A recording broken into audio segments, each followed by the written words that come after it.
Hello viewers, কেমন আছো তোমরা? আজ তোমাদের সামনে আমি ক্যামেরা নিয়ে বেরিয়ে পড়েছি নতুন কিছু ছবি তোলার জন্য। চলে এসেছি কলেজের সামনে, যেখানে আমরা দেখতে পাচ্ছি সামনে একটা বিড়াল শুয়ে আছে। আমরা এখন সেই বিড়ালকে ফোকাস করে ছবিটা তুলছি।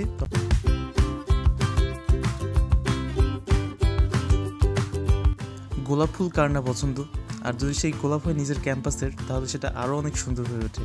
এবং সেই ছবির মাধ্যমে আমরা এই গোলাপ ফুলকেই নতুনভাবে ফ্রেমবন্দি হতে দেখছি।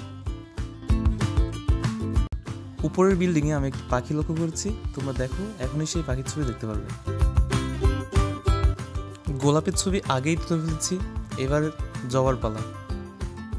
কমেন্টে ছবিগুলো কেমন লাগলো সেটা বলতে অবশ্যই ভুলবেন না।